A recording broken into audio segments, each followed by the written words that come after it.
Hello दोस्तों, एक बार फिर से आपका स्वागत है हमारे यूट्यूब चैनल पर। आज हम लोग प्रेसिडेंट सेक्शन में ये दूसरा लेक्चर देखेंगे कि जो राष्ट्रपति के बारे में हम लोग पहले लेक्चर में पढ़े थे कि राष्ट्रपति का पोस्ट क्यों क्रिएट किया गया, क्या क्या कॉन्स्टिट्यूशनल प्रोविजंस हैं इससे रिगार्डिंग, और राष्ट्रपति के जो एग्जीक्यूटिव पावर्स हैं उसको हम लोग देख चुके थे। आज के लेक्चर में हम लोग इसके आगे देखते हैं कि राष्ट्रपति के पास और जो बाकी पावर्स हैं वो किस तरह से हैं और उसका राष्ट्रपति कब और किस तरह से इस्तेमाल करते हैं।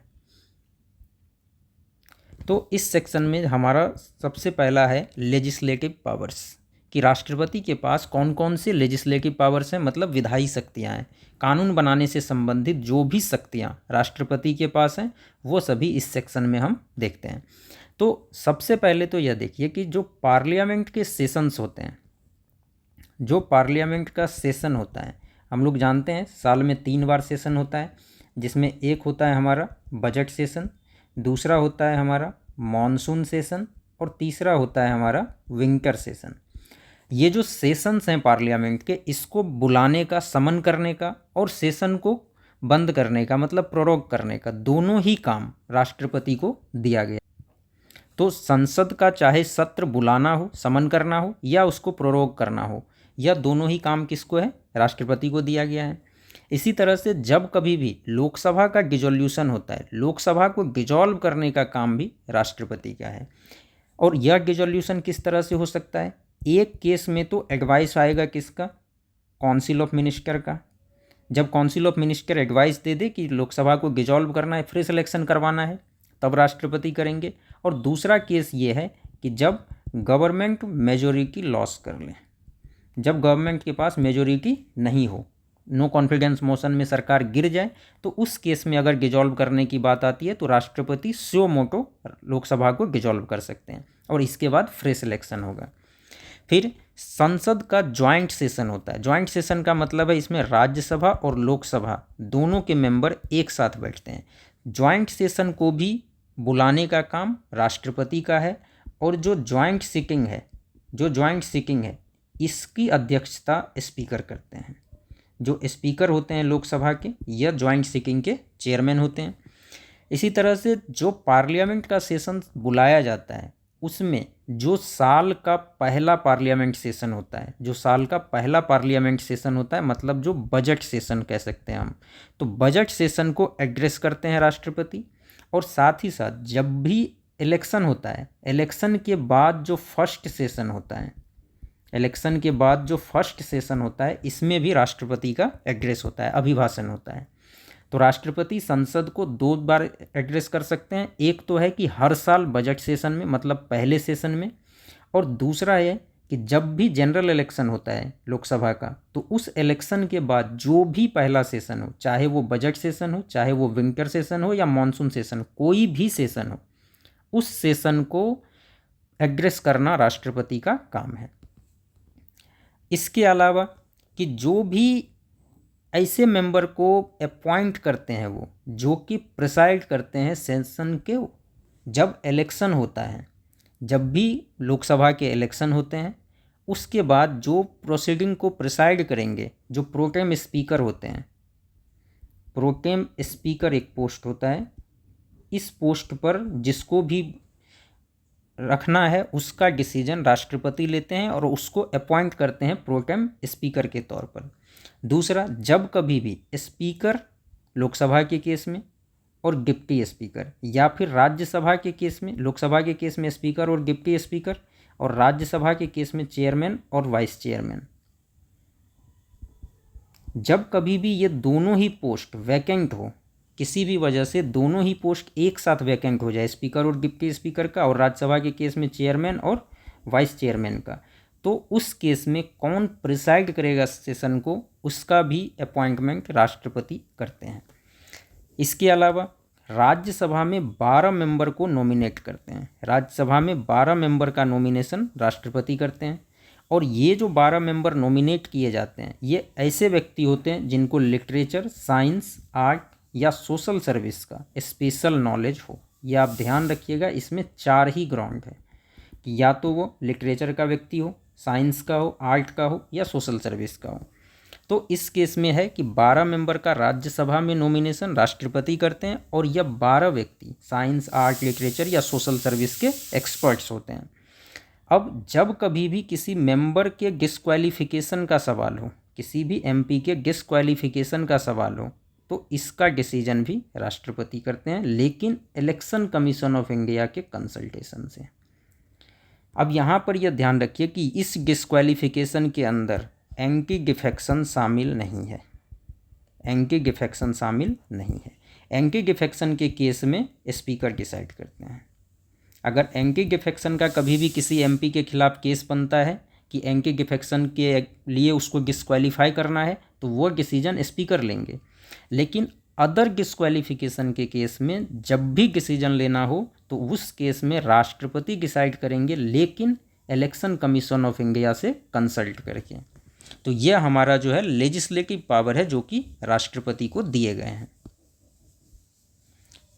इसके अलावा कुछ ऐसे बिल्स हैं जिसको पार्लियामेंट में पेश करने से पहले राष्ट्रपति की प्रायर रिकमेंडेशन जरूरी है।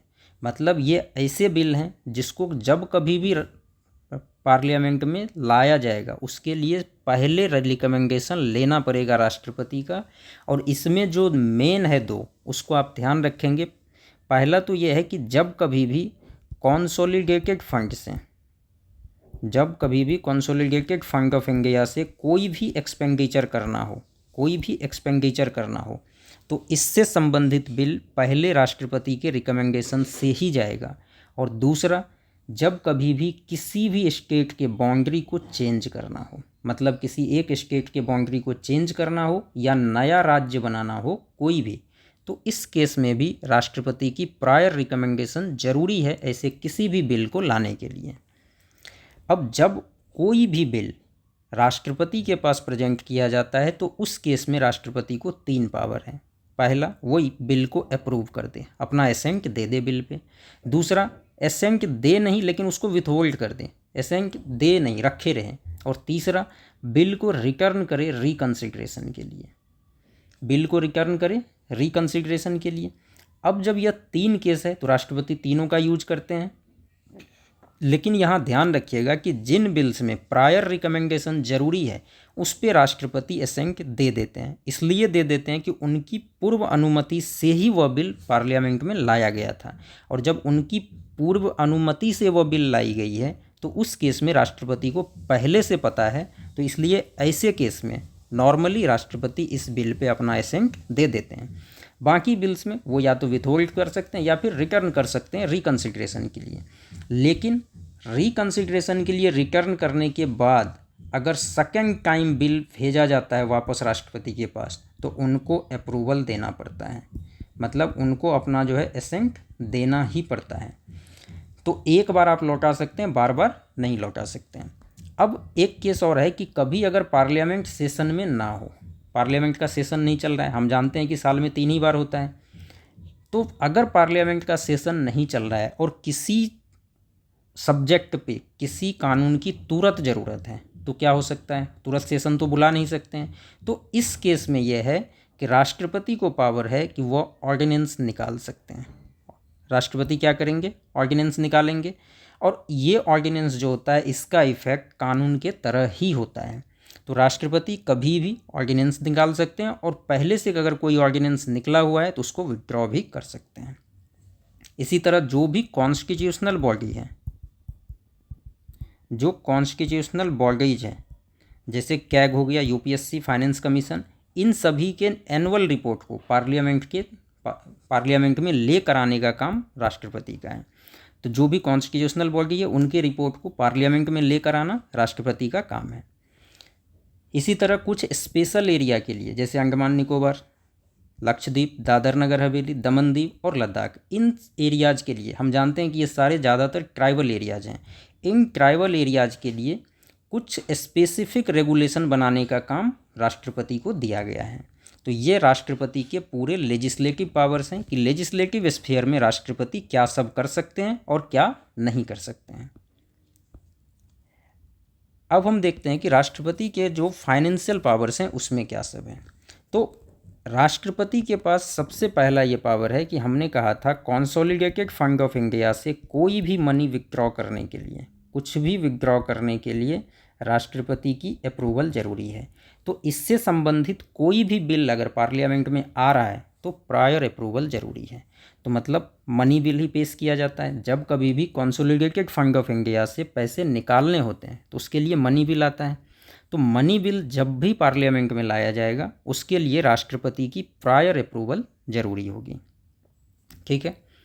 अब सरकार अपना बजट पेश करती है हर साल, तो यह काम भी राष्ट्रपति को दिया गया है कि वो इंश्योर करें कि यूनियन बजट प्रेजेंट किया जाए लोकसभा में, मतलब पार्लियामेंट में।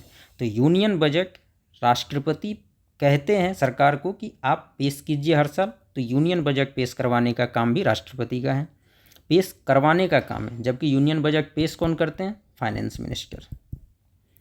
अब जो भी डिमांड फॉर ग्रांट्स होते हैं उस पर रिकमेंडेशन देने का काम भी राष्ट्रपति का है। कॉन्टिजेंसी फंड एक होता है, इमरजेंसी में अगर कभी भी फंड की ज़रूरत हो तो वो इस फंड से निकलता है, कॉन्टिजेंसी फंड से। तो जब कभी भी कॉन्टिजेंसी फंड से कोई भी पैसा चाहिए, कोई भी एडवांस चाहिए, तो उसका अप्रूवल भी राष्ट्रपति देते हैं। कॉन्टिजेंसी फंड से कोई भी फंड चाहिए तो वह काम भी राष्ट्रपति के अप्रूवल से ही होगा। और प्रत्येक 5 वर्ष पे एक फाइनेंस कमीशन को अपॉइंट करते हैं राष्ट्रपति। तो प्रत्येक 5 वर्ष पे एक फाइनेंस कमीशन अपॉइंट किया जाएगा और इस फाइनेंस कमीशन का यह काम होगा कि जो रेवेन्यू कलेक्ट होते हैं, टैक्स हो नॉन टैक्स हो, सेंट्रल गवर्नमेंट के पास, उसमें सेंटर को कितना मिलेगा और स्टेट को कितना मिलेगा। तो जो रेवेन्यू का डिस्ट्रीब्यूशन है सेंटर और स्टेट के बीच, यह डिसाइड करना फाइनेंस कमीशन का काम होता है। और यह फाइनेंस कमीशन प्रत्येक 5 साल पे कॉन्स्टिट्यूट करने का काम राष्ट्रपति को दिया गया है और इसकी व्यवस्था आर्टिकल 280 में की गई है।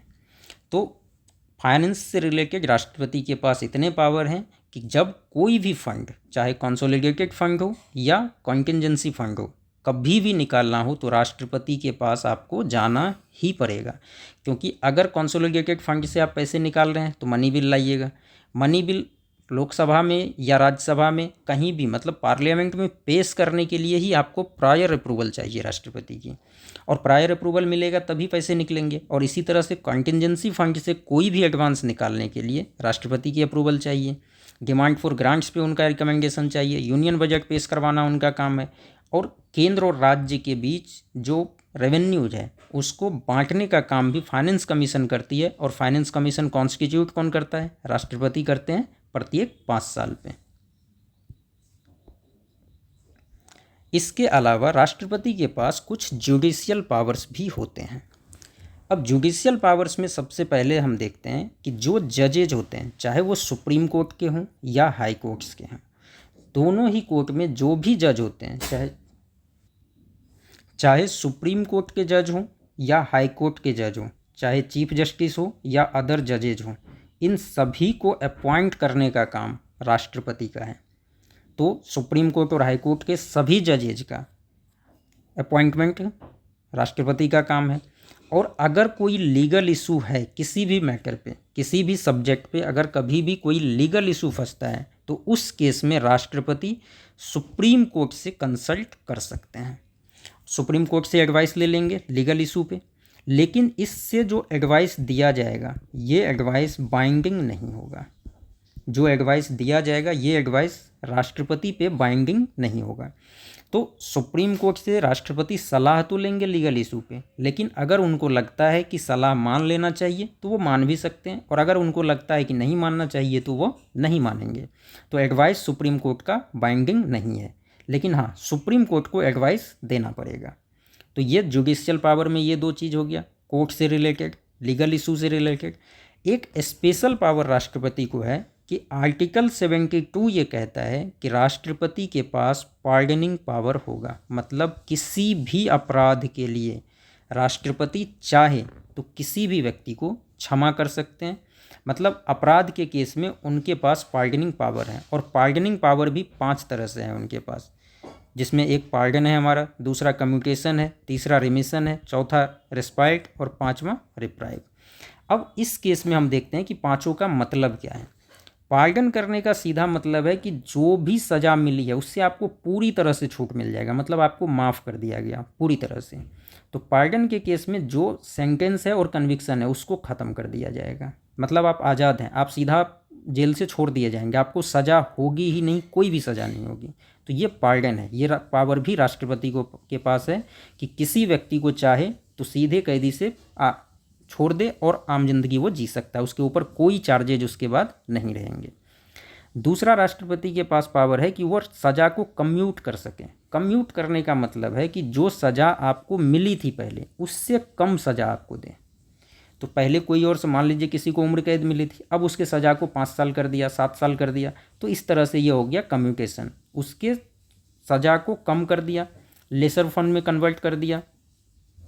और इसी तरह रिमिशन का भी यही मतलब है कि सेंटेंस के ड्यूरेशन को घटा दिया, मतलब सेम सज़ा रहेगी लेकिन ड्यूरेशन घट जाएगा। मान लीजिए किसी को 10 साल की सज़ा मिली थी, अब इसको कम करके 7 साल कर दिया या 5 साल कर दिया, तो ये रिमिशन हो गया। कम्यूटेशन में क्या था कि किसी को मान लीजिए रिग्रेस इम्प्रिजनमेंट मिला, अब उसकी सज़ा को कम करके 2 साल कर दिया और नॉर्मल इम्प्रिजनमेंट कर दिया, 5 साल कर दिया, नॉर्मल इम्प्रिजनमेंट कर दिया, तो ये कम्यूटेशन है। रिस्पाइट है, इसमें भी लेसर सेंटेंस, कम सेंटेंस देते हैं, मतलब आपकी सज़ा को कम किया जा सकता है, सज़ा के फॉर्म को कम किया जा सकता है। जैसे कई लोगों को सॉलिटरी कन्फाइनमेंट मिलता है, सॉलिटरी कन्फाइनमेंट मिलता है, अब सॉलिटरी कन्फाइनमेंट की जगह आपको नॉर्मल जेल में रखा जा सकता है, बाकी कैदियों के साथ रखा जा सकता है, तो इस तरह से सज़ा आपका कम किया जा सकता है। और एक होता है लास्ट रिप्राइव, मतलब आपके सज़ा पर टेम्पररी स्टे लगा दिया गया। मान लीजिए किसी को फांसी की सज़ा हुई और राष्ट्रपति ने ये कह दिया कि नहीं अभी इसको फांसी नहीं देना है, तो टेम्पररी स्टे है, अभी आपके सज़ा को चेंज नहीं किया गया है, ना तो कम किया गया है ना उसके फॉर्म को चेंज किया गया, बस स्टे लगाया गया है। अगर किसी को 10 साल की सज़ा हुई और ये कह दिया गया टेम्पररी स्टे है, तो तत्काल आपको जेल से छोड़ा जाएगा, लेकिन बाद में आपकी सज़ा पे जब डिसीजन होगा कि क्या करना है तब देखा जाएगा। तो यह 5 पावर जो है पार्डन से रिलेटेड वह राष्ट्रपति को दिए गए हैं और आर्टिकल 72 के तहत ये दिए गए। यहाँ एक खास बात देखिए कि इसमें चाहे क्रिमिनल लॉ हो, चाहे सिविल मैटर हो या फोर्स के मैटर हो, मतलब कोर्ट मार्शल हो, इन सभी मैटर में, क्रिमिनल मैटर में भी, सिविल मैटर में भी और कोर्ट मार्शल के मैटर में भी, इन सभी केस में राष्ट्रपति के पास ये पार्डनिंग पावर है। तो यहाँ आप ध्यान रखेंगे स्पेशली कि जो कोर्ट मार्शल के केस हैं, इस केस में भी राष्ट्रपति के पास पार्डन करने का पावर है, ये आप ध्यान रखेंगे। और इसलिए है क्योंकि राष्ट्रपति जो हैं, जो हमारे प्रेसिडेंट हैं, यह सुप्रीम कमांडर होते हैं। जो आर्म्ड फोर्सेस हैं, आर्म्ड फोर्सेस के सुप्रीम कमांडर राष्ट्रपति होते हैं। जब राष्ट्रपति आर्म्ड फोर्सेस के सुप्रीम कमांडर हैं और कोर्ट मार्शल आर्म्ड फोर्सेस की ही सज़ा है, तो कौन माफ़ कर सकता है? उसके सुप्रीम कमांडर माफ़ कर सकते हैं। तो इसलिए राष्ट्रपति के पास ये स्पेशल पावर है कि वो कोर्ट मार्शल के केस में भी माफ़ी दे सकते हैं। तो आप इसको ध्यान रखेंगे कि जुडिशियल पावर के तहत क्या क्या पावर राष्ट्रपति को दिए गए हैं। तो आज हमने देखा कि राष्ट्रपति के पास जो भी लेजिस्लेटिव पावर है और राष्ट्रपति के पास जो भी जुडिशियल पावर है और राष्ट्रपति के पास कौन कौन से फाइनेंशियल पावर्स हैं। तो ये 3 हमने आज देख लिया। अगले लेक्चर में हम लोग फर्दर और भी राष्ट्रपति के पास कौन कौन से पावर हैं और राष्ट्रपति किस प्रकार से उन पावर्स का इस्तेमाल करते हैं, हम उसको देखेंगे। तो इस टॉपिक पे हमारा एक लेक्चर और होगा दोस्तों। धन्यवाद, आज के लिए इतना ही।